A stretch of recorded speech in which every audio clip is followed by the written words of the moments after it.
Good morning and welcome to Unfiltered Vision News, bringing you the news unfiltered Monday through Friday. Right now it's 7:30 a.m. to 9:30 a.m. Eastern, but soon to change back on Monday to 7 to 9 a.m. Eastern. So remember, on Monday, I want to say that's going to be January 26th, the last week of January. Wow, you guys were already here and it will go back to 7 to 9 a.m. Eastern. So thank you so much for joining me here this morning. And as Dr. C likes to say, happy Friday. Happy Friday, everyone. I hope everybody out there is staying warm. I know it's chilly. We've got this winter blast coming up. I told my husband, I said, I find it fascinating and a little bit funny because here in Georgia, they're just like, remember, you got to get milk and eggs and bread. I was like, those are three of the most perishable things you could ever buy. Like, so electricity goes out, what are we doing? You can't keep any of that stuff. Well, you could probably keep the bread. You got to be careful about the bread because apparently, if it stays longer than 2 weeks, and also I think there was somebody who actually ran it under a sink, the bread, and they squeezed it out like a sponge, and it did not crumble. It did not fall apart, and they had it like for a few weeks, and there was no mold. So yeah, there's that. You can always make bread, if you still have electricity during the winter time. So there's ways around it, but yeah, I wouldn't be into like perishable foods, but I would say non-perishable foods like canned foods, dried beans, because actually things that I'm learning, trying to do a little bit more raw vegan. This going into this year is like you can sprout some of your food. So like lentils, you can sprout them, and let's see, mung beans, you can sprout mung beans, you can sprout alfalfa seeds, broccoli seeds, and all those take is actually rinsing in water. So as long as you have a water source, okay, you can do it without electricity. You know, just saying, just putting it out there. Non-perishable items. Okay, and with that, let's get into our kids' corner. Is it money, luck, or something else? Meet Ryan, a 10-year-old rich kid who learned practice, not wealth, is what shines the brightest. Ryan thought being rich was enough. He believed talent came easy and never practiced his guitar. Yet he dreamed of becoming a star everyone admired. One day at school, Ryan signed up to play at the talent show. But when he tried, his guitar sounded awful and everyone laughed. Ryan sat alone and sad. A kind music teacher told him, "Stars aren't born, they are made. Practice is the secret to every success." From that day, Ryan practiced daily. His fingers hurt, his arms tired, but he refused to stop. Slowly, the ugly noise became sweet music. Weeks later, Ryan felt stronger. Music flowed from his heart. He realized practice wasn't punishment, it was the path to his dream. At the next talent show, Ryan shined like never before. He learned true stars aren't rich or lucky. They're people who never gave up on practice. Yeah. Never give up on practice. Yeah. Michael Jordan, the same way. Like he would practice still, but the street lamps would go out, and even sometimes he would stay there afterwards. And even when he still got in college, he still made mistakes, but he never stopped practicing. He never stopped learning. He never stopped growing. And then we got to see the greatness that he became in his latter years. So don't give up, little guys out there, little women out there. Make sure that you are practicing diligently and never giving up. And so, with that, we're going to go into our prayer to honor God with our body. So, God, please guard our thoughts. God, help me to fix my thoughts on what is true and honorable and right and pure and lovely and admirable. So, I will think about things that are excellent and worthy of praise. God, please protect my ears and help me listen to your voice. God, help me to be quick to listen, slow to speak, and slow to become angry. God, please protect my eyes from sin's damage. God, I make a covenant with my eyes not to look lustfully. God, please speak life over my mouth. God, please set a guard over my mouth. Lord, help keep watch over the doors of my lips.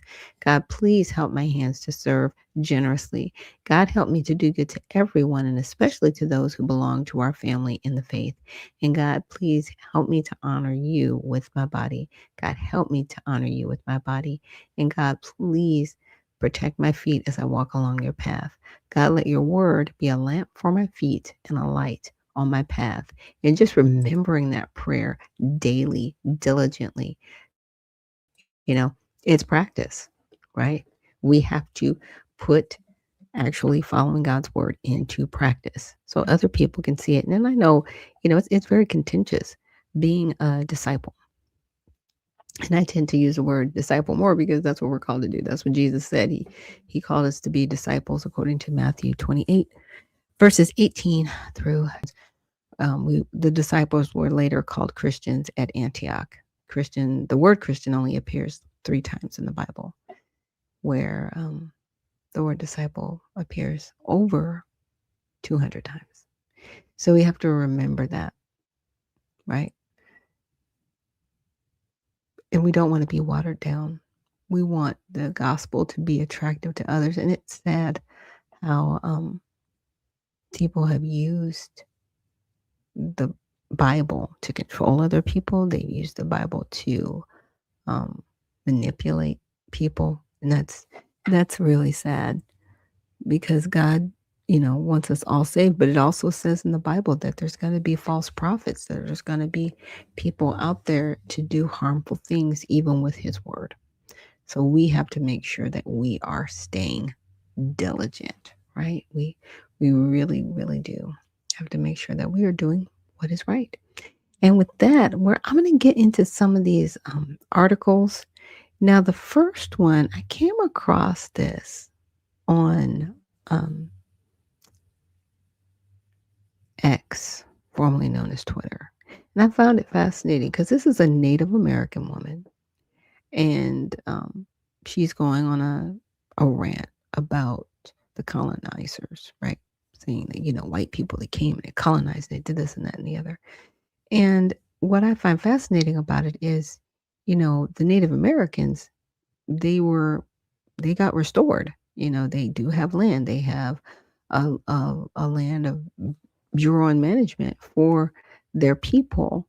And, she's talking about all of these atrocities going on in her community. But I'm like, who's causing these atrocities? Is it people in your community doing this, or is it people outside of your community doing this? So let's check this out. Struggles and the movements that seek a world of justice, equality, and peace, that seek to dismantle the United States. I hope you seek to dismantle the United States. And if that isn't your politics, okay?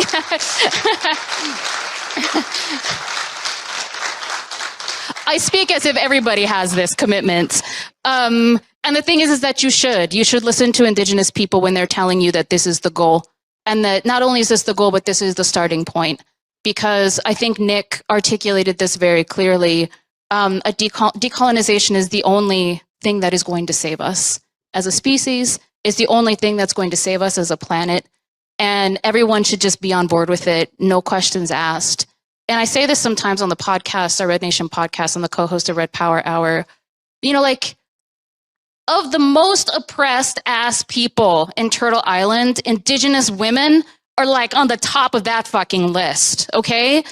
And incarcerated at higher numbers, murdered at higher numbers, missing at higher numbers, higher levels of rape and all kinds of sexual violence and sexual harassment.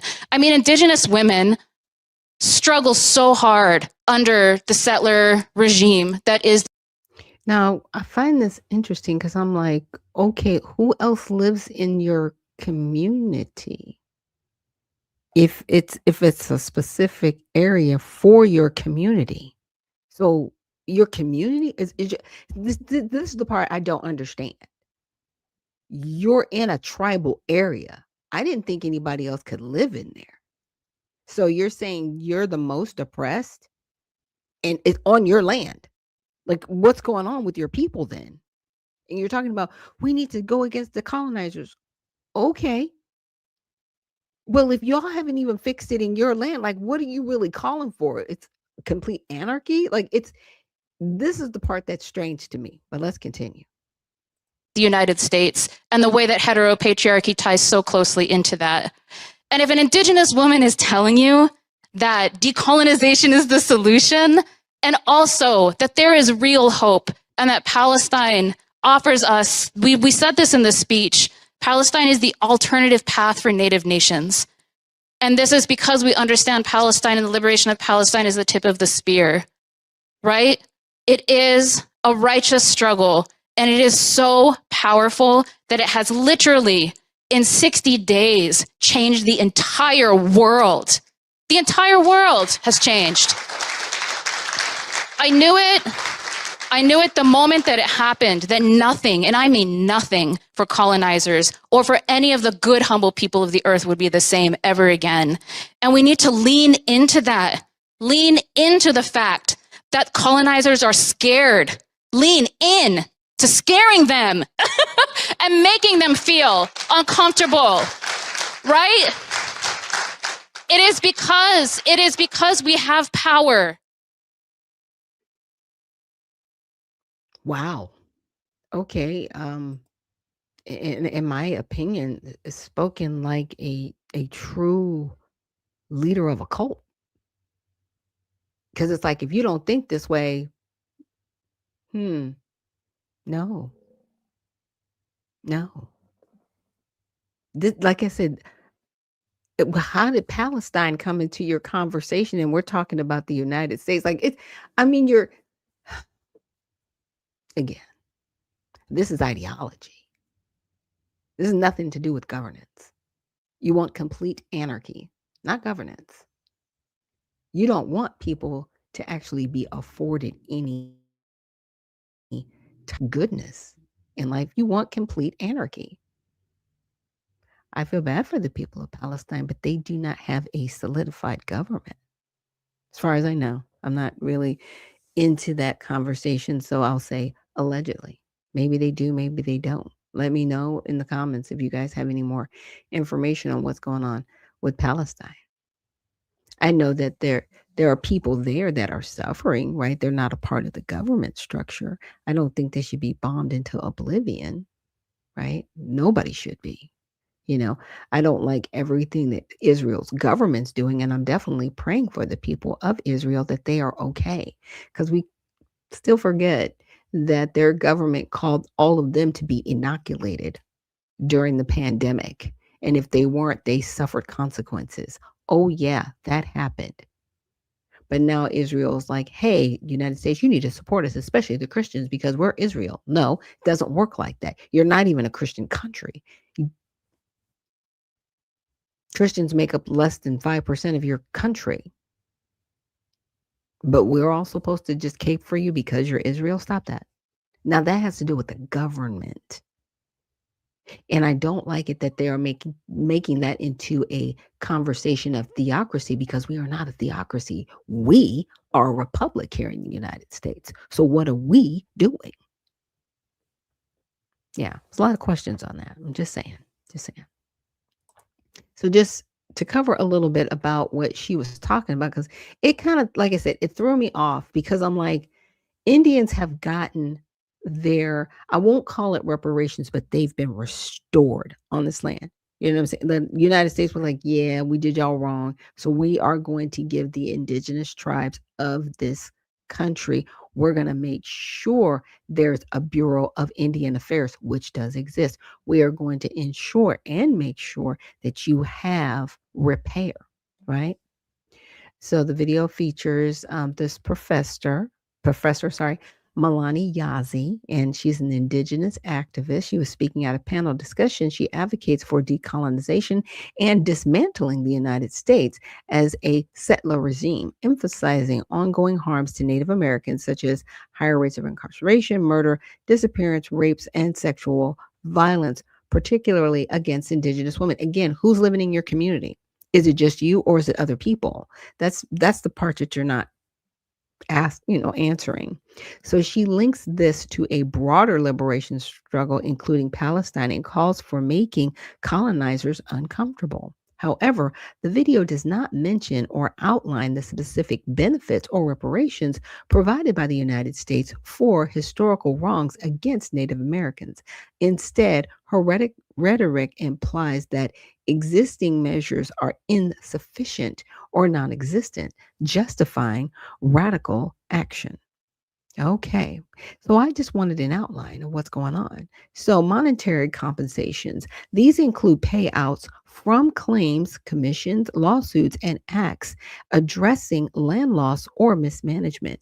The historical awards exceed several billion dollars, though per capita amounts have often been modest, less than 1,000 per person in some cases, but they are still getting paid from the United States government that she wants to dismantle. Let's go on.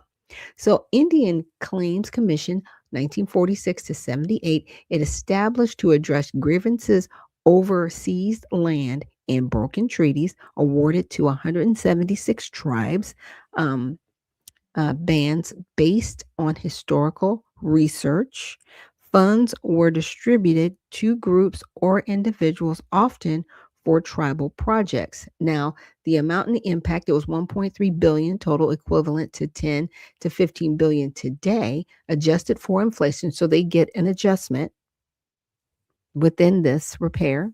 Okay. Critics note tribes had limited control and it didn't restore sovereignty fully. Okay, but there's still something there. So if they want to fight for more, but according to her, she wants to dismantle the United States government. So what are we doing? So you dismantle government, you're not getting anything. Nothing. Nothing, ma'am. Let's continue. Now, Alaska Native Claims Settlement Act of 1971. This settled original land claims in Alaska, created native corporations, and provided cash plus land.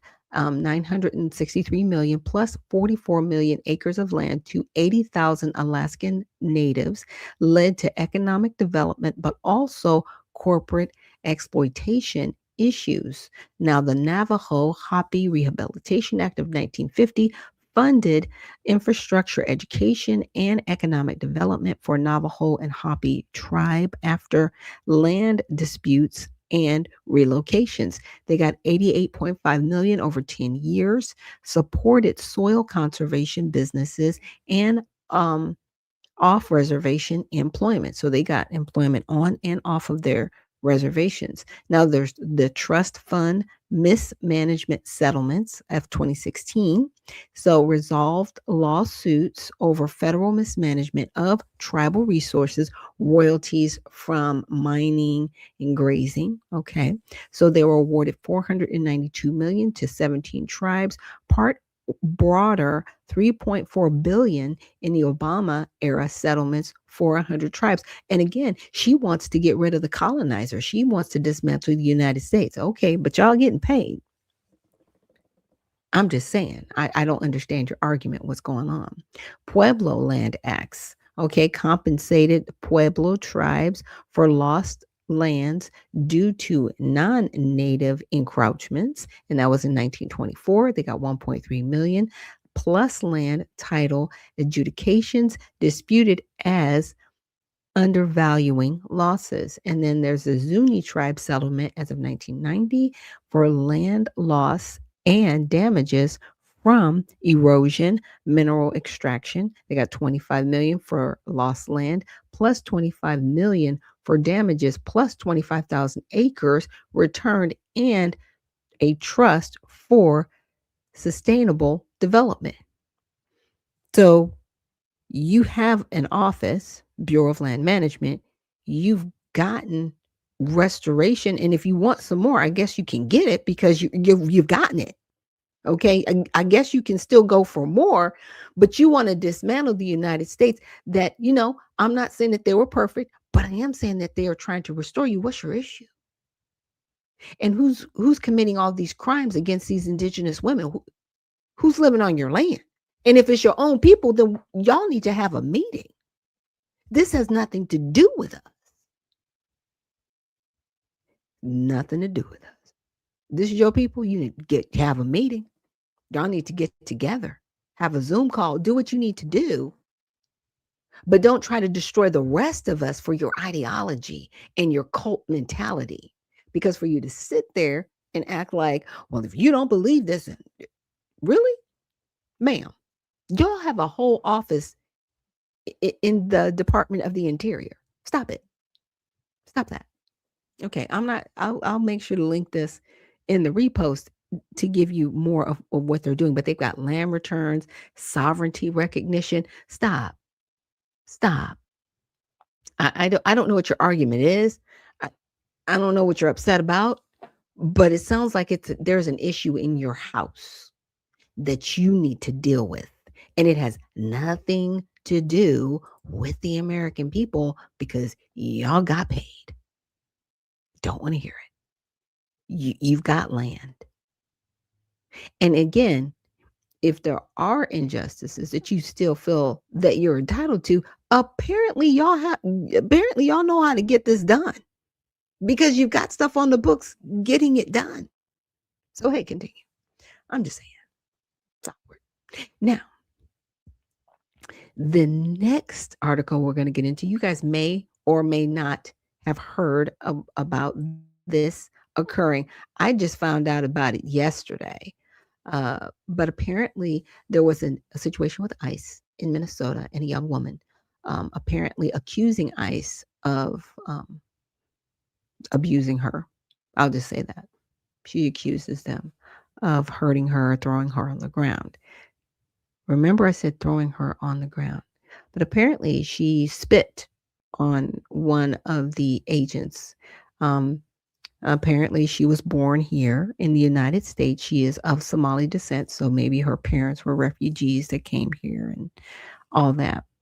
And there's some laws that other people need to know that may not be from this country. You can't spit on other people. Okay, that's a federal crime. It is a crime. It is a federal offense. I just need people to know that. Just need you to wrap your head around all that. You can't spit on people. Okay, it's illegal here in this country. I know maybe in your country y'all can do all kinds of stuff. And apparently she's never been to Somalia, so I don't know where this disrespect comes from. But apparently you need to teach your people how to be more respectful, especially if they are claiming to be American citizens. Okay. Just saying. I'm just saying. Because I find it fascinating for people to be like, I was born here and you are so disrespectful as an American. Like, get it together. Get it together. But let's check this video out.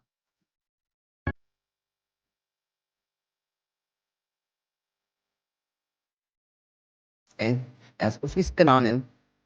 Now, everybody's standing. This is her right here, apparently.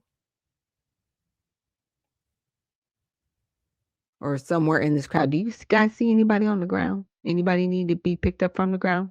I'm just saying.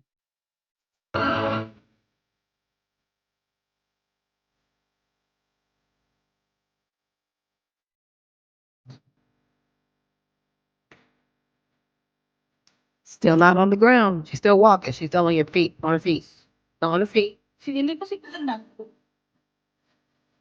On your feet. Okay. All right. On your feet. The entire time.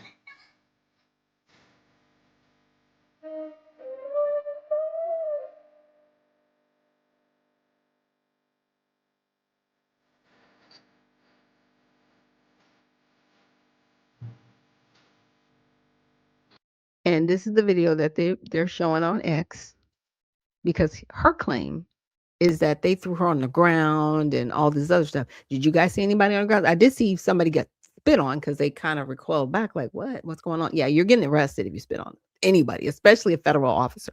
Like that's happening. But apparently she's going to the store, going to pick up her seizure medication. And I guess the ICE agents were dealing with two other individuals. And she's saying she just got somehow caught up.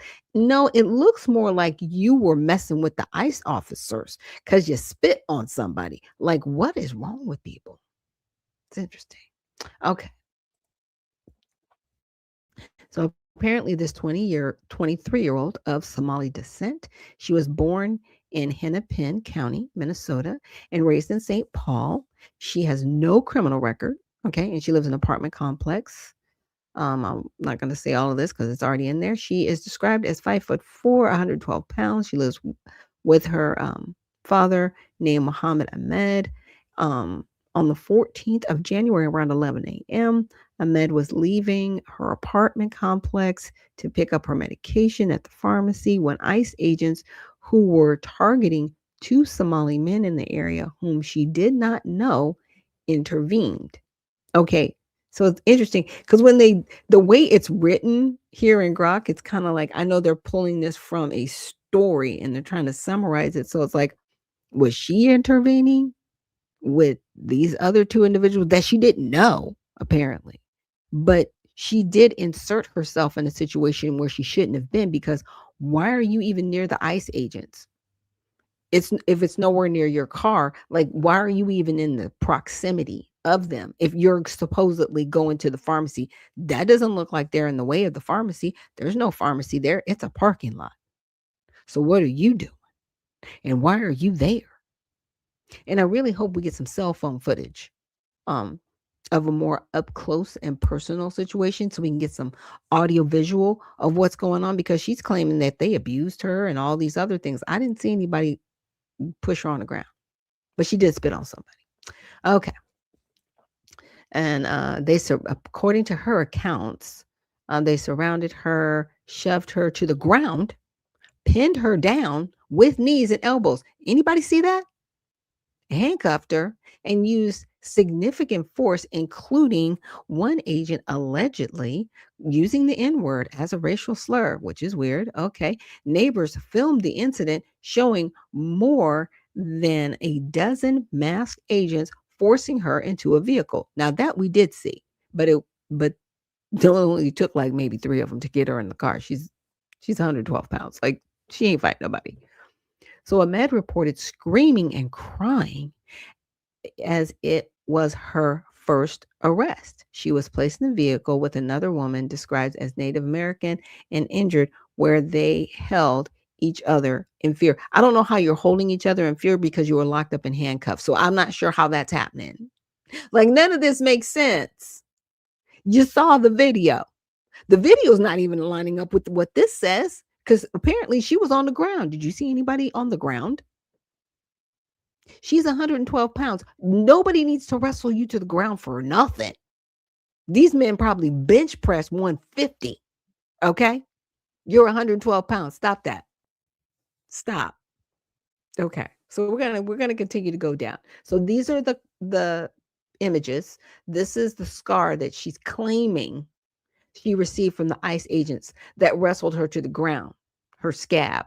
Okay. She kept talking about her scab in the video. So I asked by video footage. Yes, there's video footage. That's how I found the video footage. I did. And then I asked another question. It said, does she have any connection to Ilhan Omar? She does not. Okay, I'm just checking, right? Does she have any connections to anybody? Right. So she doesn't have any connections to Ilhan Omar. I said, what is she being accused of? Why was she arrested? Okay. So she was not formally accused of any crime, and she was released without any charges. Okay, because she's a US citizen. But later on, she may get charged for spitting on somebody if they decide to, in my opinion, further prosecute. So I did ask, was she accused of spitting on agents? Yes. There are public claims and circulating video clips alleging that Nasra Ahmad spat or appeared to spit on one or more ICE agents during the incident. Okay.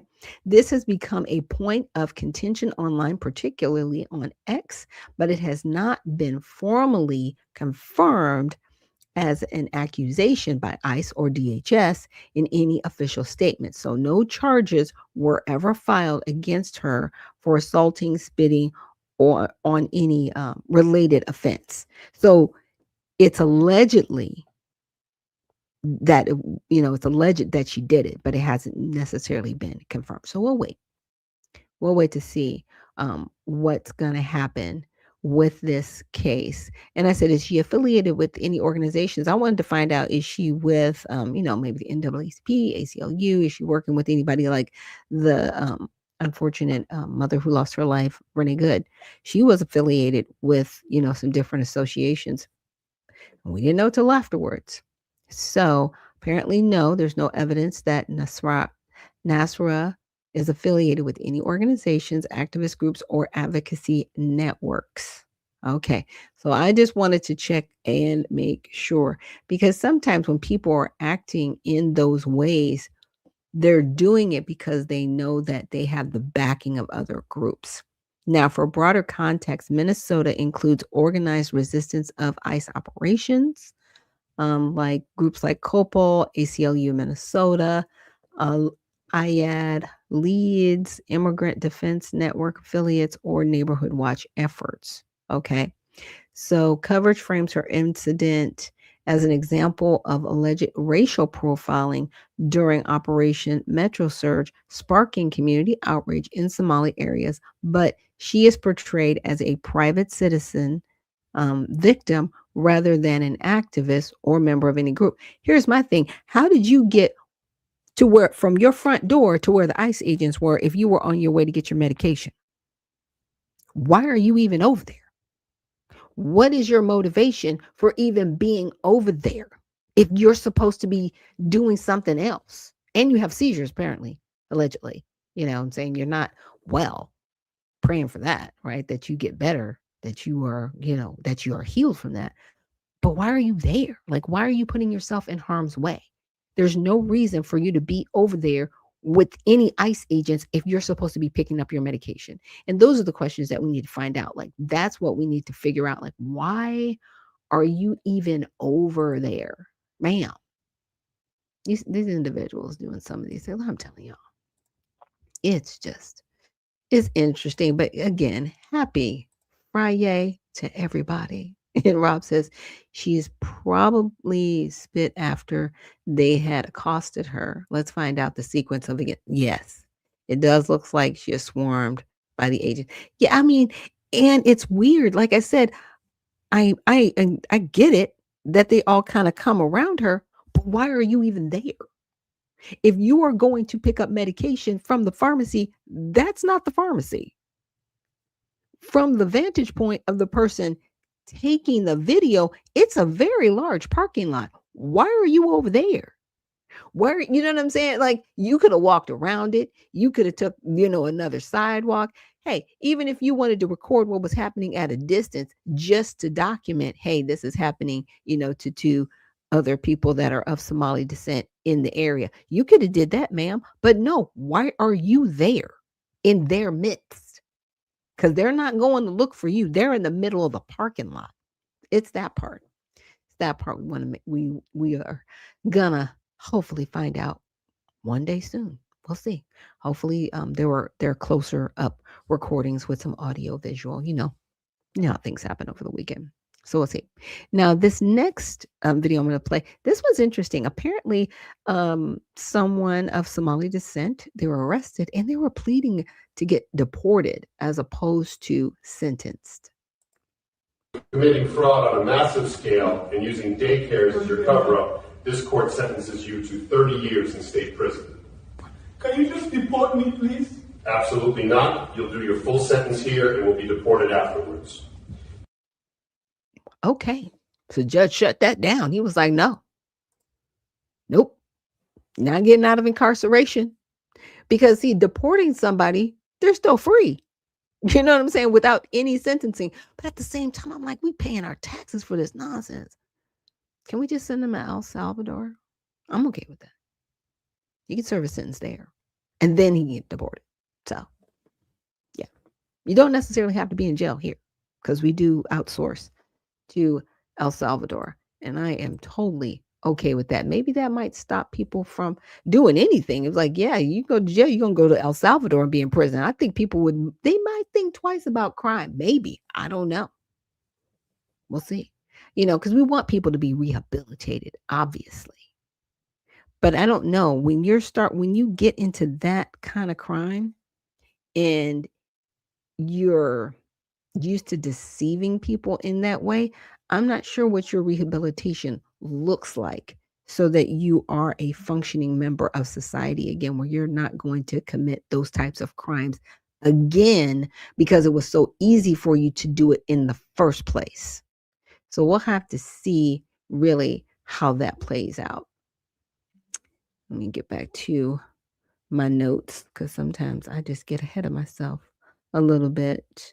I wanted to go over, I got about 2 more videos about some more of this fraud, and then we're going to take a quick break and reset. But here's some more fraud that's been going on.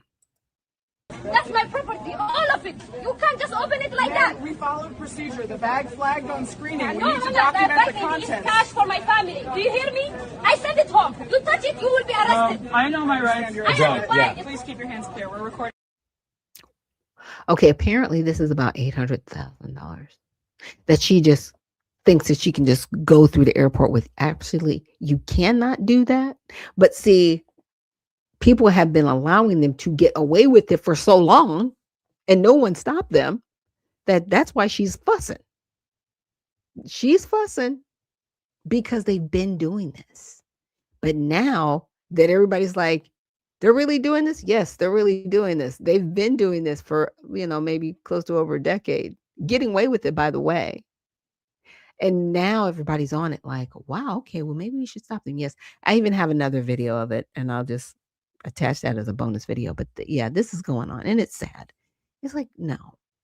Anything over was like $10,000. You can't travel with over $10,000. It's questioned. And you're taking that money to Somalia. You're taking it out of the country. This is my property. Man, this is U.S. currency. No, absolutely not. And I don't know what's happened with this individual, but I hope that she is arrested and deported. That's just, look, we need some law and order up and around in here. I'm just saying. Here's our next video on it. There are Somali couriers who come to the airport almost daily with $1,600,000 in cash and a luggage. That sounds a little suspicious, right? It was going on daily, and they were moving about $350 million a year in cash in their luggage out of Minneapolis Airport, and then traditionally or predominantly overseas. One of the routes that when TSA saw the money go, it would go from Minneapolis to Europe to Dubai, often through Amsterdam. It was flagged for years. TSA was flagging these payments for years. They grew from $20, $30 million a year to $350 million a year the last 2 years, 2024 and 2025. It was literally a foreign ATM taking cash out of the United States to foreign destinations, and we don't know the reason why. But that is now under investigation by the FBI and HSI. And people say, well, is this normal? No, it's not. It isn't normal, but it was normalized, right? Because it has been allowed. And we need to find out who was allowing it, why they were allowing it, because TSA has been in place, since 9/11, right? Since the early 2000s. So they were tracking it, they were flagging it, but there weren't any consequences. Now that there are consequences, like I said, I can understand why this woman is fussing because they've been doing it for so long. It's like, why are you stopping me now? I've been doing this. Yeah. So it's going to be a lot that needs to be dialed back, right? There's going to be a lot that needs to be reorganized because no, we're not going to let you just take $800,000 out of the United States to ship it to wherever. And we don't know whose hands the money's going to be in. No, not going to be a thing. Not going to be a thing.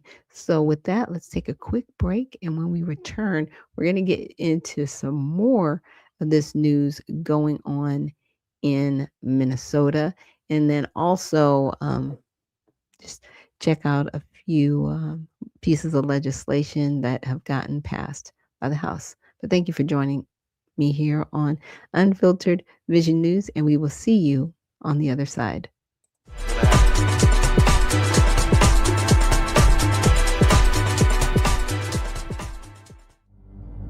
A life empowered is closer than you think. We're all looking for a better way. Reimagine what's next with a new sense of exuberance. Why not power on like you mean it? Or power off blissfully? A better sleep is a better awake. You've never moved like this before.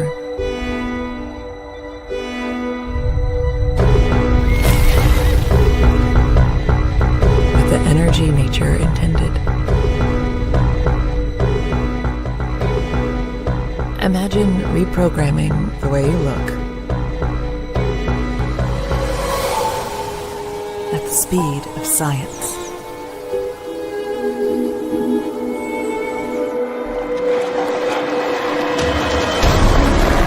At longevity.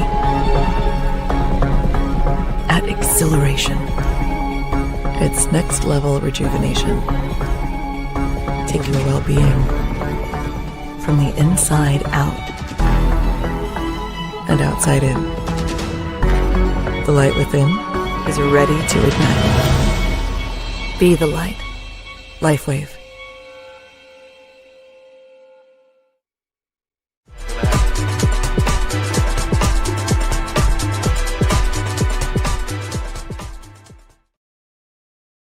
And we're back. Thank you so much for joining me here on Unfiltered Vision News, bringing you the news unfiltered Monday through Friday, 7 to 9 a.m. Eastern. My name is Dr. Ashaki Noni Nichols, and I will be your host. And this is our last day of broadcasting 7:30 a.m. to 9:30 a.m.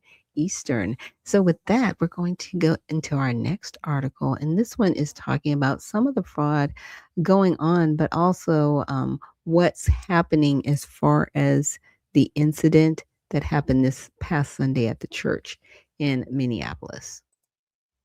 He's a Fox News contributor and a retired NYPD inspector. This thing feels like it is growing. What did you think about the interview from the jail? Yeah. Can we take it seriously? Here's the thing. Obviously, she has an incentive to say what she's saying. She's looking at 30 years. She's very involved with this. The danger for the people she's talking about, Waltz, Fry, Ellison, and others, is the fact that she can serve as a pointer. Whether we choose to believe her or not, it comes down to... And the her that she's talking about, this is Amy Bach, and she was involved with the Feeding Our Future scandal that happened. That also, they were part of the whole $250 million fraud that happened. A grand jury, or ultimately, if it goes to trial, a petit jury, a jury of her peers, 12 people, potentially believing her testimony relative to these other people. But when you have somebody like this that was on the inside, we always called it in intelligence a pointer. She's there to tell you as you go through a mountain of emails, a mountain of communications, which we know they serve subpoenas to get, those subpoenas for documents, right, including electronic documents. As you ferret through a mountain of stuff, if you have a quote-unquote pointer to say, no, forget about that, look over here, saves you a lot of time, it helps focus the investigation, and sure, they might have to cut a deal so that she has less time in order to testify and all of that, but that's how cases are made. Anybody who's ever seen a mafia movie knows that. It seems like a weak defense. I kept asking, they kept giving, and it's their fault, not mine. Yeah, she's not getting out of it. By the way, $250 million stolen allegedly. About $75 million has been recovered. So there's a lot of money out there that someone has illegally. Now we got some breaking news, Paul. I want to get to that on a Fox News alert because moments ago, remember that church incident on Sunday in Minneapolis? The AG Pam Bondi posted this. All right, I'm reading now. Minutes ago, at my direction, HSI and FBI agents executed an arrest in Minnesota.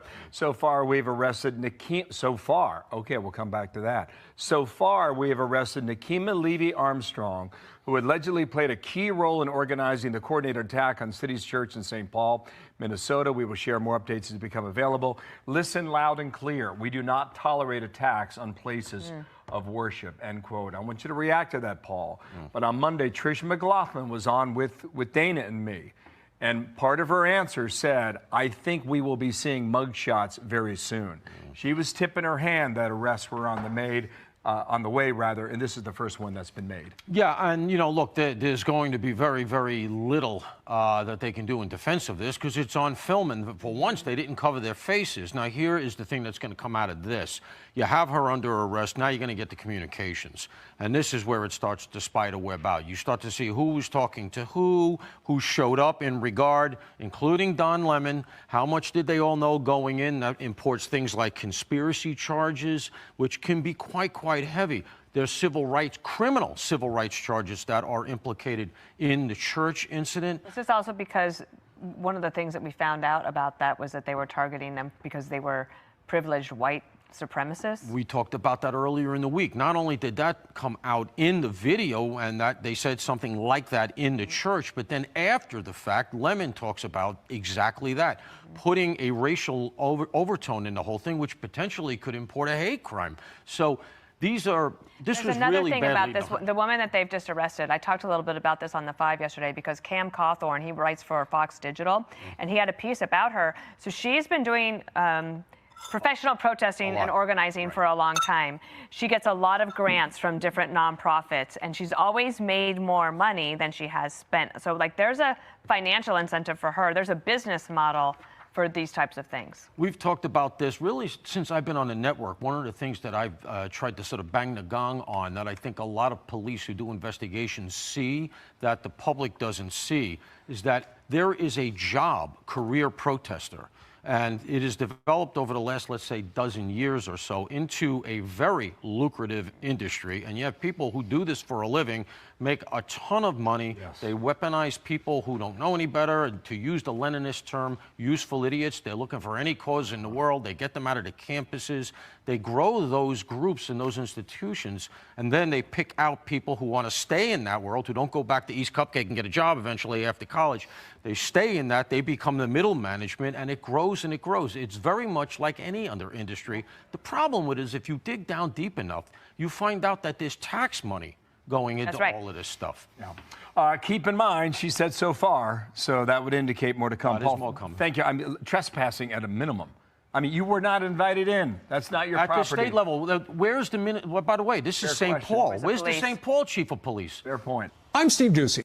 Yeah, because the police are non-existent, unfortunately, in parts of Minnesota. And that's not going to absolve them from criminal prosecution, right? It's not. This is weird because, I talked about this a little bit yesterday, the KKK Act, there's an act on the books to protect at that time and for anybody, protect Black people from the Ku Klux Klan coming into their churches, specifically churches. Okay, so not businesses, not their homes, specifically their places of worship where worship is actually protected. So whether you're in a church or a synagogue or a Tibetan temple or a mosque, if you were on U.S. soil, even I gotta say it, even the Satan worshipers, right? Even people that worship Luciferians, people that worship Baphomet, those religious services are actually protected. So people can't, Christians couldn't just go into the house of Baphomet and be like, you need to stop worshiping Satan, because they could be arrested. And I know that sounds like really wild and really crazy, but it's really true. You can't do that. Just because you don't like what's going on in that place of worship, just because you don't agree with who's a part of that place of worship, you can't just go in there and overrun their services. Now, if you want to be across the street protesting and say, hey, we want to bring it to light, we don't agree with a member of this church also being a member of ICE, you are okay to protest all you want to across the street and have fun with that. Okay. But you cannot go inside their building.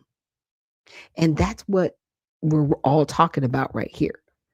Don Lemon, you're going to prison. You are going to serve some jail time. I know you're a little bit of a slippery fish with that first one. You kind of got out of that first one, but they're still trying to get you prosecuted. And you will. You are going to serve some time. I don't know how much time it's going to be, but you're probably going to serve a minimum of 5 years. You might get off with some good behavior, but you're going to serve time. This is going to happen because there's footage of you beforehand saying what they may or may not be up to, but you did allude to the fact that they are organizing. You did allude to the fact that there were white people there so that you guys could run cover as Black people under them. So that's actually conspiring. Okay. How did you get there? Who knew you? Who invited you? Somebody invited you. You didn't just show up there randomly. Yeah, this is going to be interesting. What happens? He's making himself a pariah. I don't know what's going on with some of these individuals who call themselves journalists or reporters, but they're making themselves pariahs doing this. Like Dan Bongino, he's made himself a pariah. It's very sad because there were people that actually had more, had respect for him and listened to him. Now, since coming out of the FBI, I don't know. There might still be some people that go. I'm not, but I did want to, in short, talk about a little bit about Miss Armstrong, who is a civil rights attorney and activist. So this person that has been arrested for she's an attorney. So you would think, and a civil rights attorney at that, you would think she would know about the Ku Klux Klan law. You would think she would understand that what she was doing was completely illegal. But then again, she's the former president of the Minneapolis NAACP chapter, who has been also associated with Black Lives Matter protests. So guess what? They have a legal defense fund with the NAACP just for incidents like this. So the money's there to get her out of jail. Maybe it'll get her at home until she runs trial, but she's going to prison. Just understand that. Just because you have a legal defense fund, that's not going to keep her out of prison. It might get her sitting at home with an ankle bracelet till she has to go on trial, so she can't leave the country. You better shut down all passports. All passports need to be revoked right now. So nobody just accidentally ends up in Cancun or wherever. Okay? Somewhere in the Bahamas, chilling. Nope. You got to be here, or you'll be extradited. Something. Just saying. So the protest, we know about the protest, the charges. She's being charged under Title 18 U.S. Section Code 241. It's a federal civil rights statute that prohibits conspiracy to injure, oppress, threaten, or intimidate any person in the free exercise of their rights, in this case, religious worship. Bondi described the event as a coordinated attack on a place of worship and emphasized that such actions would not be tolerated. Noam reiterated that there is no First Amendment right to obstruct religious practices, and they're right, because there's also something called the FACE Act as well as this title code. So what they did, completely wrong, and they conspired to do it. They coordinated it. You can't do that. Again, if they want to be across the street within a reasonable distance to protest outside of the church, they are totally more than welcome to do that. It's gross, but they can do it. But you can't enter the church and do that. So this spectacle, if they really thought they were doing a good thing, all of you are going to end up in prison. And I'm here for it. I like it. I like it. I want every single one of you in jail. I want you to be made an example of. I mean, if we can get 20 years in federal prison, I like it. I like it. And then we need to go after the NAACP who's supporting actions like this. And they need to be put in prison too. Their whole situation needs to be abolished. And anybody that was supporting this and condoning this, go after them now. Shut this down. What are we waiting on? These people are blatantly in our face violating the law. And we're just sitting back like, okay, no, prison time. I want to see it. I really, really want to see it. So that's what I'm looking forward to. I don't know about you guys, but we have a lot to pray for this Prayer with Friday. Now, this does coincide with what's happening in Minneapolis, but this is a kind of a side story. So apparently there were parents and they made the claim that ICE basically abused them and their children and, brought in all these flashbangs and all this stuff, but they apparently left their children in the car while they went to protest. And they did this GoFundMe. Like, it's messy. Let's just say that it's messy, and we're going to have to see it play out. So these are apparently in the video, the parents right here. It doesn't have any sound. It's just playing. But they have a GoFundMe where they've raised over $100,000, stating that they were harmed by ICE. But this footage is of them actually at a protest without their children that they allege that ICE harmed. So you lied on federal agents to enrich yourselves. Like, I don't know. The grift deliciousness knows no end. It is really bad how people are grifting off of the American people and off of the heartstrings, I should say, of people who really, they don't want to see people harmed or injured, especially their children. But what are these people doing? It's really crazy. Now, this next article that I wanted to get to, it's not necessarily an article. It's actually a bill that has been passed by our Congress. Some good news, finally. And it is called the Supporting Pregnant and Parenting Women and Families Act. It's a bill that was introduced by Michelle Fishback in January of this year. And it was referred to the House Ways and Means Committee. The bill, it amends Part A of Title IV of the Social Security Act, okay, related to temporary assistance for needy families, TANF. It clarifies and provides explicit statutory authority for states to use TANF funds to support pregnancy centers, also called pregnancy resource centers. These centers must support protecting the life of the mother and the unborn child and provide resources such as relationship counseling, parental and pregnancy education, pregnancy testing, maternal supports and diapers, baby clothes, services for mothers and fathers and families. Okay, here's my thing. This sounds great, but it needs to have some guardrails, because what we don't want to see is what happened with a lot of these social programs that we are finding all this fraud on, people coming in and defrauding these programs. This should only be for U.S. citizens, first and foremost. If you are not of the soil, you cannot have this. If you are here on visa, green card, if you're not a naturalized citizen, even if you are a naturalized citizen, I don't think you should be entitled to this. Being naturalized, you got to be one generation outside of that. So if you just got here like, oh, I'm naturalized, I want all this stuff, no. Because that's the problem with a lot of these programs.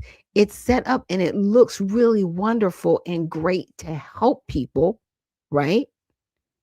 But then it gets abused by people. So who is it really helping if it's going to be abused? So again, I hope they put some guardrails in place so that not everybody is getting this, but only American citizens are getting this, not just every pregnant person, if that makes any sense. And so I just wanted to show you guys here on congress.gov. Here it is, HR 6945, because I'm definitely glad that they want to support pregnant women. Now, it did pass in the House, okay, on the 21st, and they've got 15 co-sponsors who are predominantly Republican. Interesting, there's no Democrats on here, because you would think the Democrats would be, part of this. The people that they're bringing over here, some of them are pregnant, but apparently you're not doing that. Yeah. So interesting, like I said. And it says, what it is. I've already read you that part. So it's on its way to the Senate. Will it pass? Maybe. But again, there needs to be those guardrails put in place so people cannot abuse the system, because that's what's been happening. And we don't want to see that. Okay, now I was watching Alex Jones yesterday. You guys know I'll chime in on Alex. And there was a video by a woman. She's at the time the CDC director, and her name's Carol Baker. She said something really shocking, but I'm just going to let her say it, and then we'll talk about it. The battle is being fought one family, one physician, one health center. That's why we're doing as well as we are. We're talking about the minority and strategies against the minority. So I have the solution. Every study published in the last 5 years, when you look at vaccine refusers, I'm not talking about, well, hesitants, most of them we can talk into coming to terms, but refusers. We'll just get rid of all the whites in the United States because Houston is the most diverse city in the entire United States. There's 7 Asian languages spoken in that city. I've been a minority for more than 20 years in the city of Houston. The majority is, we call Hispanic. That is not a race or an ethnicity. That is a political designation. But a lot of them are from Central, South America, Mexico. Guess who wants to get vaccinated the most? Immigrants. That's what made Donald Trump's comment about bringing disease here so funny. They're at risk when. You know what's interesting about that? I have to pause that because if what she says is true, then why did Biden specifically write legislation under HHS to ensure that the people that did not get inoculated were nurses and people migrating here to this country? So if what she says is true, I don't think so. They don't get inoculated. They don't. Caucasian people do. Black people do. So what is she really talking about? It's interesting. Because when you say white, there are a lot of Hispanics. And you're like, okay, that's a political designation. Okay, we'll leave it as a political designation. Those are Latino. They identify as white. So what are you saying? It's interesting. They come here. Immigrants. Have better vaccination rates in Mexico. It is the well-educated, in terms of pieces of paper that they put on their wall, people that have been here a long time, and it's very unfortunate. But I think we need not lose the big picture. Yeah, we need not lose the big picture. We just need to eliminate white people. That is disgusting. I don't ever want to eliminate anybody. Like, what? And she was a chairman at the CDC. And that's what you're thinking? That's how you're thinking? At the CDC, the Center of Disease Control? Yeah. RFK had gone in there and upset their whole apple cart. They are mad at him. He took away vaccine protections, changing the schedules, just flipping tables. They don't even like it. Now, that was from 2009. But I think that's really, it's very telling. How they're like, oh no, we just need to get rid of this particular group of people because they don't want to get vaccinated. Huh?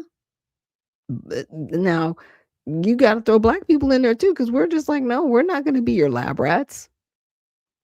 No. Not going to be your pincushions. And that's why you had to mandate stuff. That's why you had to say, it's a mandate. It's still not a law. And that lawsuit needs to happen. That needs to happen because we need to have true legislation on the books that stops these individuals that are on a power trip to demand people be on their ideology, right? Because when the science shows that some of this stuff doesn't work and that it harms people, then they want to go back and be like, well, we didn't know. No, you knew. You knew, and you were still fighting for people to do this. And you were oppressing people that did not want to be inoculated. Now this whole thing with COVID-19, now y'all are all in a pickle because there are no protections for anybody, for anything. I love it. I absolutely love it. But the most difficult thing is, and I had studied this when I got my paralegal degree, is finding out if you were injured, what did you get injured by? Because one ingredient can have 9 different ingredients in it, and you have to prove what actually harmed or injured you. But see, they know that you will be able to find it. That's why a lot of these vaccine companies, they've backed off. They're mad. There's no lobbying that they can do. There's nothing they can do because there's no legislation that can be put in place, because that protection was literally something that falls under HHS, and they removed it. It's been stripped. It's done. But in my opinion, it needs to be codified into law. That's what needs to be put into law, that any vaccine manufacturer can be held liable for their product, period. Whether it's pharmaceutical or vaccine, you're going to be held liable. You're going to stop using the American people as your guinea pigs, and basically as part of your profit center, right? Because if you have messed up food and water that causes illness, and you say, hey, take this pill, but this pill causes another illness, and then you have to go to the hospital, and then the hospital gives you treatments, not a cure. They're just going to continue to treat you until you die. And which is going to come first, bankruptcy or death? I mean, that's the wheel. Okay? That is the wheel cycle of economics built around human beings. And it's disgusting. And people are fighting to try to change it. I brought up RFK, but for what he's doing, it's great. But we still have to, as the American public, do our part, right? Make demands, especially in our localities, that you are not going to poison us with our food, that you're going to get things off the market like a peel from Bill Gates, that you're going to stop giving us fake meat. They've put all these fake meats into different restaurants. Do you know the difference? Because if they didn't tell you, would you know? It's that part. They don't have to tell you anything. You've already decided, hey, I'm going to go to Outback, and you think you're eating a steak. What if it's not? What if it's one of those steaks that was made by a 3D printer? You don't know.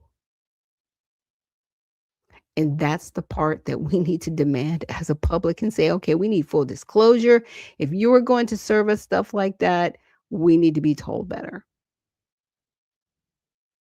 But, to anybody who's Caucasian that listens to my show, for this individual to say that, again, that's back in 2009. And the reason why they brought Donald Trump up is because that was the time that he was, gearing up to run for president. To say that you want to eliminate a people, I mean, that's just hurtful. Because I don't want my own people eliminated. So I definitely don't want yours eliminated. Like, what are we doing? But we have people like this in positions of authority. And we need to make sure we know who they are, where they are, right? And do what we need to do to make sure that they don't harm anybody. Because my goodness, so sad. Now, this next video, this was something else that came up. So apparently, Obama did a speech while he was running for president, where he brought something up very interesting that they are actually accusing Donald Trump of doing. We cannot continue to rely only on our military in order to achieve the national security objectives that we've set. We've got to have a civilian national security force that's just as powerful, just as strong, just as well-funded. Okay, a civilian national security force. So would that be a militia? But that's what they're accusing Donald Trump of with ICE. Now, just understand that ICE was put in place after 9/11. to deal with immigration enforcement because we did not have enforcement in immigration. We did have measures to deport people. We did have measures to denaturalize people, but we did not have enforcement. And so this is where you get ICE, right? But they're calling ICE what Obama was referring to is this civilian. They're not civilians. They're actually federal agents. Okay? They have a job to do. And they did it under him. When he got in office, he was what? Deporter in chief, over 3 million people? I like those numbers. Look, I want to get up to 10 million. Okay? Everybody up off the soil. Y'all got to go. You are not making it better here for anybody. It's really sad. It's really sad because you would think with the technology that we have, with all of the resources that we have and the things that we can do now, all we've gotten is more people skimming and fraudulently abusing the system as opposed to making it better. Not a good thing, guys.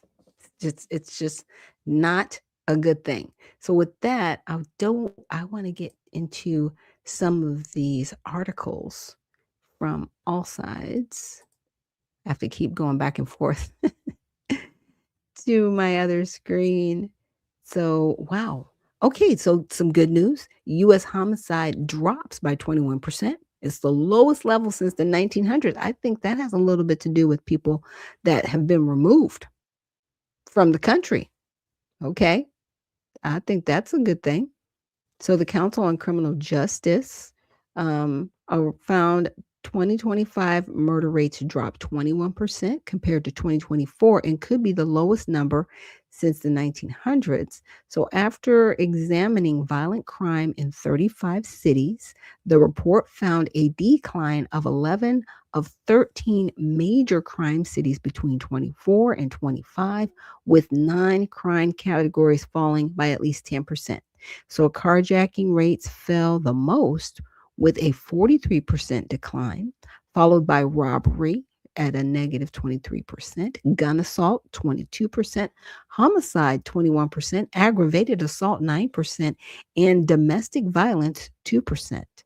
So the report noted that when nationwide FBI data is released this year, the 2025 homicide rate could fall to about 4% per 100,000 residents, which would be the lowest record rate since the 1900s.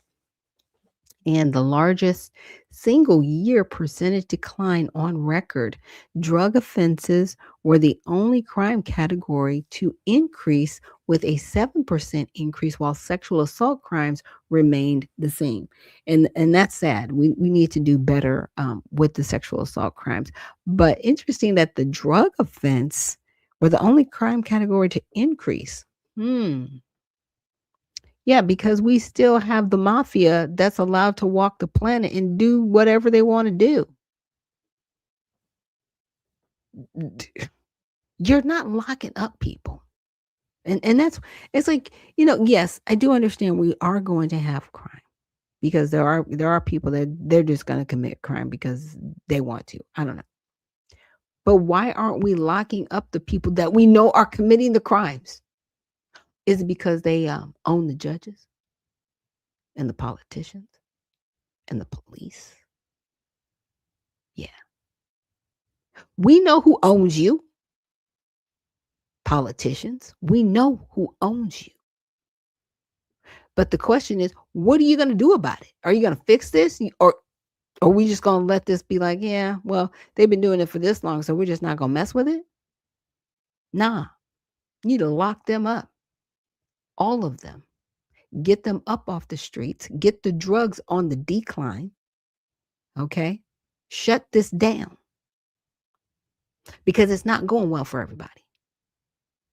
And you still keep trying to destroy certain communities, right? With this poison. It needs to stop. Now, I find that fascinating. It says drug offenses were the only crime category to increase. Why is that? Because when all else fails, you can always continue to have that supply, right? Have people strung out, kind of doing whatever you want them to do, right? They'll kill for it. They'll do whatever you say to get that fix. Right? Why aren't drugs going anywhere? And we've had so many wars on drugs. But it wasn't about the drugs. It was about incarceration, locking up a particular demographic of people. Yeah. Now, for context, violent crime rates have been falling after an increase during the COVID-19 pandemic. According to the report, overall fatal violent crime fell 5% between 2019 and 2025, with cities with the largest pre-pandemic homicide levels experiencing a decrease of fatal violent crime by negative 36% during this time. So some of these cities include Denver, Washington, DC, Los Angeles, Albuquerque, Atlanta, Baltimore, and Chicago. So this is how the media covered it. Outlets on the left emphasized crime rates had only been dropping over time. The Atlantic, which is left biased, outlined possible explanations, included sharper policy strategy, more police overtime, low unemployment, the lure of digital life, the post-pandemic return to normalcy. It focused on the role of policing, saying staffing and strategy vary widely from place to place. So policing can hardly explain gains that are so widespread. So the New York Times that leans left changed the idea that dropped the challenged, the idea the drop was due to President Trump's policy. It cited his deployment of the National Guard to target unauthorized immigrants, which it said dampened pedestrian traffic and other activity. Outlets on the right, including Fox News, the Daily Caller, credited Trump's law enforcement policies. The Daily Caller quoted White House spokespeople who said President Trump was delivering on his promise to make America safe, and that this is what happens when you have a president who fully mobilizes federal law enforcement. The Hill, which is center, quoted the CCJ president saying the drop could be due to criminal justice policies, programs, and rhetoric, big advances in crime fighting technologies, and big social, economic, and cultural shifts all happening at the same time. And here's what I go back to. We don't have to have crime. We have crime because people are benefiting from it, period. And a lot of the large cities that were, where crime went down slightly, they were benefiting from the crime. They still do.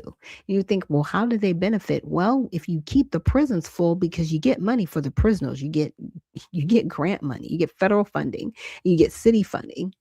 You get state funding to keep people locked up. There's a jail, I guess it's in Atlanta, and it's so disgusting and off the chain. People are dying inside of there. They have drug dealings going on in there. Nobody's being rehabilitated in that prison. There's all kind of nonsense going on in there. So what are we doing? Are we really rehabilitating people? Why is there so much crime is the question. And it's because we have basically decided we're going to have an uneducated society. And we do. We should have more educated people per capita as much as we spend on people, but we are, graduating people that can't even read. They don't even understand the basics, but they're graduating from high school. Some of them are graduating from college. Yeah. So what's really happening? What's the real end game? Right? Societal collapse, maybe? I think so. Let's see. What do the latest do? Yeah, I don't want to read that. Okay, so let's find out. So what is remaining for these Epstein files? Because as somebody said weeks ago, it's like we're focused on this and that and this and that. Ain't nobody talking about Epstein. We've moved on. This whole Minnesota Don Lemon situation. Anybody talking about the Epstein file? No. Things happening with ICE. The unfortunate, situation with the lady that got shot a couple weeks ago. Nobody's talking about Epstein. No one is talking about this. Oh yeah, that's right. The Clintons, they were subpoenaed to come to Congress and refused. What is gonna happen there? Nobody's talking about it. That's what's happening there. Yeah. Nobody's talking anything about that. So, according to the Department of Justice officials, more than 2 million documents relating to the Epstein case have yet to be released, meaning less than 1% have been released since the Epstein Transparency Act was passed. Now, Americans are not satisfied.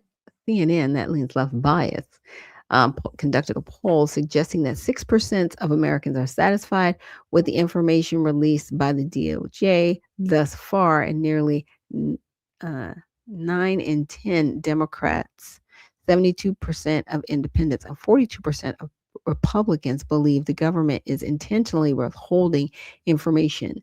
The EFTA, signed into law by President Donald Trump in November, required the DOJ to release all files by December 19. Now, that was last year. What you doing, Pam? What you doing? Because everybody goes, it's Trump, it's Trump.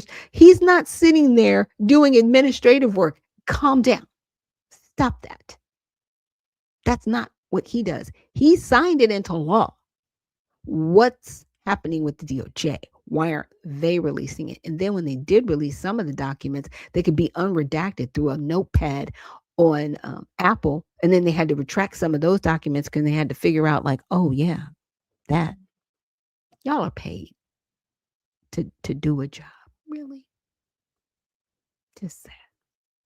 So, crushed by a workload. So, Time magazine, that leans left, reported that partial releases and the heavy redactions made to any of the documents that have been made public, right, have sparked outcry from politicians, survivors of Epstein's abuse, and the public. The article highlighted lawmakers' frustration over the lack of files being released. And Senate Minority Leader Chuck Schumer slamming the DOJ for their blatant disregard of the law. Other outlets like Politico, that leans left, focused on the top federal prosecutors who are crushed by the workload of combining thorough workload of combing, through the files to redact information about Epstein's victims before releasing the documents publicly. Because who are you trying to protect? You're not trying to protect the victims. You're trying to protect the victimizers. Let's just be clear. They could have released all this stuff a long time ago. Who are you protecting? Who are you hiding? And the longer the DOJ looks like they're the people sitting on this, but they're not telling you about some of the courts that are blocking this as well. And you're not going to find this out on all sides, but it is happening. There are courts that are blocking the release of some of these files. Even though signed into law, everything's supposed to be released. Yeah.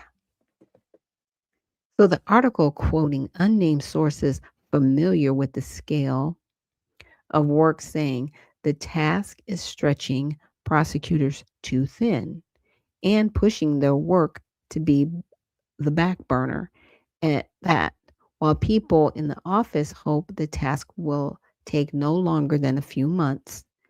No one is really sure when it will be completed. Now, News Nation, that centered, echoed the issue of workload, highlighting Representative Anna Paulina Luna, saying the delay is because the DOJ is being careful redacting victims' information. Again, Are we really protecting all the victims, or is this about protecting the victimizers? Okay, because a lot of those people that victimize those young women, they got the politicians in their pocket. Stop that. Stop it. We get this. I think the general public understands and realizes that these delays are not because you're trying to protect the people that have been abused. You're protecting the people that have abused them. And people might sit back and go, why are you saying this like that? Because why aren't they in prison? I'll wait. Prince Andrew, yes, he abused somebody. Yes, he was found guilty. Is he in prison? He's not in prison. He was stripped of his title. He's not in prison. So do you think anybody else is going to prison for what they did on that island to these young women? I'll wait. Because if that were true, they'd be in prison already, and they're not. That's the problem. Like I said, and like I've been saying on these Epstein files, if no one's going to jail, why are we here? And at this point, it's just grandstanding. It's just symbolic. If no one's going to prison, it's symbolic. I don't care about the files being released. Release them. Are you going to put anybody in jail at the end of the day? And if you're not, this is all a ruse. It's all symbolic, and it means nothing. And those young women that were abused, and there might be some young men in there, we don't know. Okay, allegedly. Where is their true justice if these people are not going to be put into prison? You're just okay with them running around the planet abusing everybody else, and they've been doing it for decades.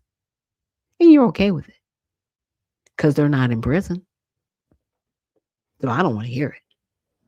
I don't even want to hear it. Absolutely not. Now, Fox News on the right reported on a bipartisan effort led by Representatives Ro Khanna and Thomas Massie to participate in a Misi Surai of Friends of the Court, requesting that a judge appoint a special master to oversee the release of the files. So we're just going to create more government. Okay. We still ain't going to arrest nobody. Got it. So U.S. District Judge Paul Ellenmeyer, in a 7-page ruling on Wednesday, denied the request over a lack of the court's authority to supervise the DOJ's compliance with the EFTA. The ruling noted that Ellenmeyer received letters of support for an independent monitor from Epstein victims and said both the representatives and the victims' questions are undeniably important and timely, while adding that they raise legitimate concerns about whether DOJ is faithfully complying with federal law, but cited again the lack of authority or jurisdiction for the court to enforce supervision of the DOJ's compliance with the EFTA. And they're right.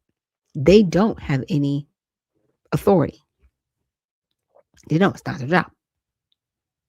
Now, if it's a law, Congress, it's your job. Duh. The president signed it into law. Who makes the laws? Congress, House, and Senate. Can you, House and Senate, make demands on the DOJ? You sure can. You can tap dance on their nerves all day long and then say you have to abide by the law that's been put in law by your boss, by the way. You don't run around to a court who has no jurisdiction over you. Duh. Like, what are we doing? What are you doing? If y'all don't get it together, just a mess. It's messy. You know better. But you want to make people feel better because they may not understand the law or how any of this works. Well, the court said, you got this. Passed by the President of the United States. It is in law. hold them in contempt. What are the repercussions in the law if they don't abide by it? Like, did anybody put any guardrails in this? Is anybody thinking of? I mean, it's mind-boggling to me that we have people, and some of these people are attorneys, by the way. You know what you're doing. You know what you're not doing either. Okay. Just a mess. Okay. Let's get off of that. Because I'm trying to get some stuff up because there's a lot that we need to pray about. Okay. But I just got to bring it to you. But there are just some things that I'm just like, the nonsense. It needs to stop. Oh my goodness. Just trying to think. I know there was a couple of headlines that I wanted to go over with you guys. Maybe I hit them already. And congratulations to the Vance family. They are expecting another little person. Congrats to you guys.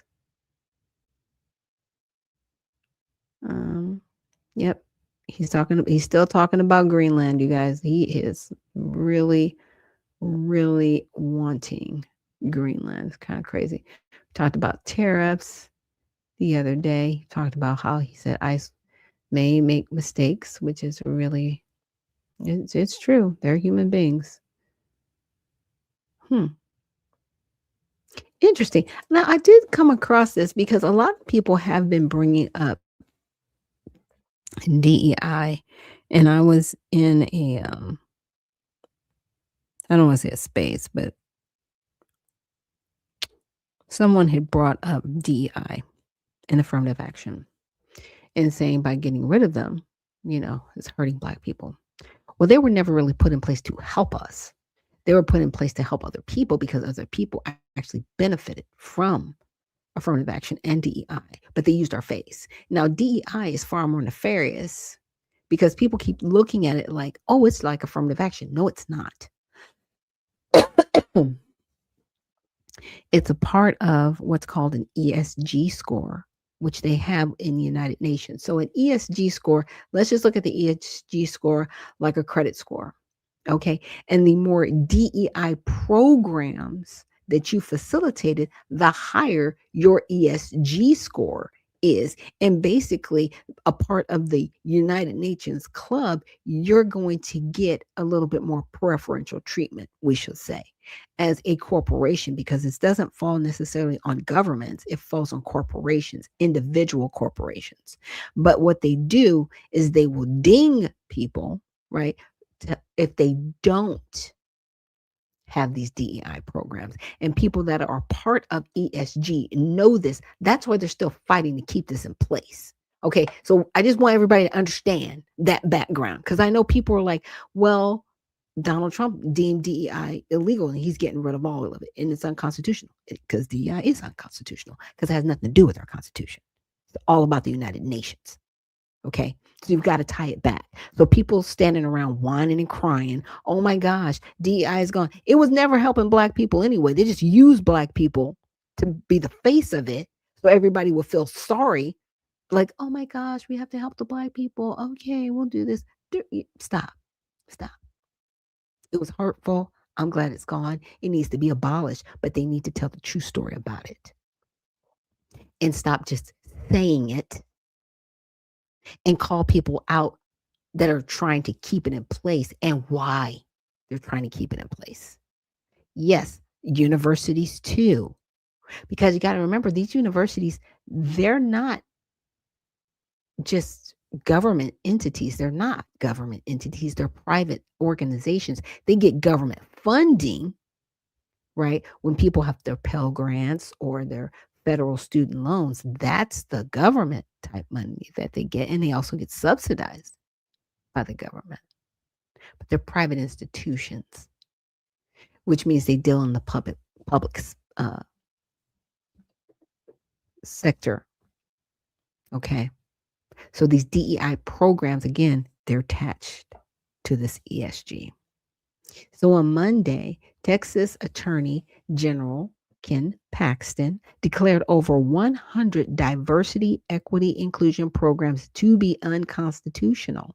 Paxton said the DEI guidance issued in 1999 by Senator John Conroy was unlawful, citing a 2023 Supreme Court decision that found race-based affirmative action policies in university admissions to be unconstitutional. Paxton said the court's opinion goes beyond a narrow holding limited to university admissions. Some legal experts are arguing that the Attorney General cannot unilaterally overturn Texas state laws by declaring them unlawful. So this is definitely going to be a back and forth. Now, in a statement, Paxton said it's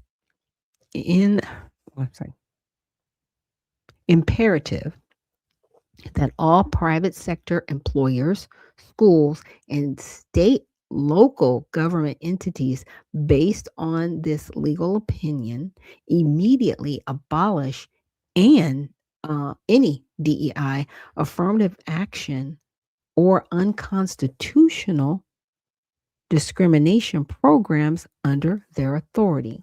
We must return to the basic principles of equal opportunity for all. Now, on X, Cornyn posted, "You'd think a competent attorney general would know that what I issued more than 25 years ago was a reaction of incomplete guidance due to litigation, not an opinion. There's nothing for him to overturn because nothing was issued. So this is yet another waste of time and taxpayer dollars by the Texas AG showboating for attention." Now, Paxton is running against Cornyn, who was Texas's attorney general from 1992 to 2002 in the March 3rd Republican Senate primary in Texas. So the story was not widely covered by the media, though some news sources noted in their headlines that Paxton issued the opinion on Martin Luther King Day. Wow. So was he grifting on the other side, Mr. Paxton, just using this? So very interesting. But see, DEI really was not helpful for anybody. I can't say not helpful for anybody. There were people that benefited from it. Just Black people didn't benefit from it. And Black people were used as the face of it. Affirmative action, same thing. Now, a lot of people can say, well, affirmative action did work for some people. It worked for a very narrow subset of people. But at the same time, the way it was used, it still harmed everybody else who didn't benefit from it. Right? Because it was like, it's race-based, it's quota-based, right? We got to have at least 10 Black people. So it doesn't matter if they're smart or not. We just got to have 10 of them. This is how people say Ketanji Brown Jackson got to be a Supreme Court justice. It's like, she just needed to be Black and a woman. And she was going to be like, those are the qualifications. Like, we don't even care if she's smart. Well, she doesn't know what a woman is, but she's a Supreme Court justice. So the DEI help anybody in that? I don't think it helped anyone, because that's scary. Okay. Again, we have a constitution that says all men are created equal. If all men are created equal, why do we need affirmative action?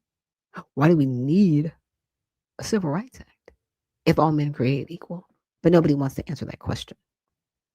Everybody just wants to kind of stand around and when you say that, go, well, yeah. And those are the things we need to pray for. The people come to the realization, it's like, look, about merit. I don't care what the color of your skin is. Can you do the job? Are you qualified to do the job? I don't care your orientation. I don't care about the melanin in your skin. I do not care what gender you are. Can you do this job? And can you do this job without forcing your ideology on other people? Just saying. Can you just do your job? Be a decent human being. I mean, can you do that? Is it possible? I think that's what we need to get back to. So, with that, let's get into our prayer as we pray Thanksgiving and cover going into the weekend. So, God, thank you so much for this prayer with Friday. We're praying for prayer and Thanksgiving going into the weekend. I know that there are some of us in certain parts of the country that may experience some different weather challenges, and we are praying that those weather challenges are mild. Father, we pray that anywhere that there's supposed to be heavy snow, that it's a mild snow or a mild winter mix, God. And please keep people safe if we need to, be inside to be safe. Just please look after each and every one of us. And we're so grateful and so thankful that you've given us life, God, that you've given us the resources that we have that we can share with others and continue to share with others. I know that we are praying for Miracle Sunday that's happening at our church here with Stockbridge Community Church, God, and just praying that the miracles that we've been praying for these past 21 days, that people are having breakthroughs and that you are answering their prayers. And I know that some have been answered. Children who've been estranged from their parents have returned home. Individuals that have been trying to have children, they've gotten pregnant, God. People that have been praying for jobs, Father, you've blessed them to have the jobs that you want them to have, that where their skills and abilities can be used beyond measure, Father. And we're just so grateful for everything you've done and everything that you're going to continue to do, God. We're so grateful and we love you. And it's in Jesus' name we pray and give thanks. Amen. So with that, we're going to end the stream for today's broadcast of Unfiltered Vision News. And remember, everyone, stay well, stay focused, and stay unfiltered. We'll see you in the next one.